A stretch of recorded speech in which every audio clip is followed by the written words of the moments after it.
ကိုခန့်မိသားစုများအားလုံးမင်္ဂလာပါဗျာတူရီကေကေ YouTube channel ကနေကြိုဆိုပါရစေ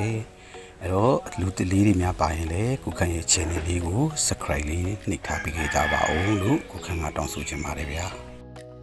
22ရက်နေ့မနက်ပိုင်းအတွင်းကိုခန့်ရှာဖွေတွေ့ထားတဲ့ကောင်းဆုံးကဏ္ဍလေးတွေကိုလာပြပြပေးတာပါဗျာခုပြောပြပေးမယ့်ကဏ္ဍလေးတွေကတော့ပြီးခဲ့တပတ်ကဏ္ဍထွက်စင်တွေပေါ်မှာအခြေခံပြီး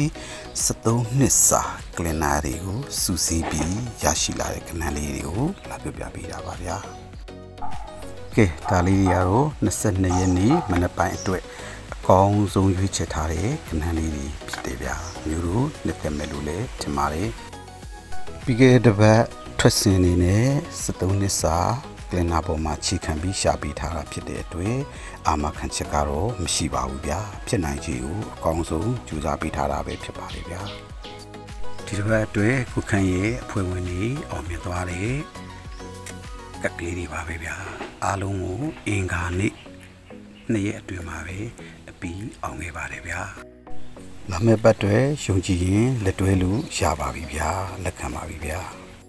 ဖြစ်နိုင်ခြေအားအကောင်းဆုံးကဏ္ဍတွေကိုပဲရှာပေးထားတာဖြစ်တဲ့အတွက်ကစားမယ်ဆိုရင်အမျိုးတို့ရှင်းစကစားကြပါလို့ပြောချင်ပါတယ်ဗျာအားလုံးကိုချစ်တဲ့တူရီကေကေပါခင်ဗျာ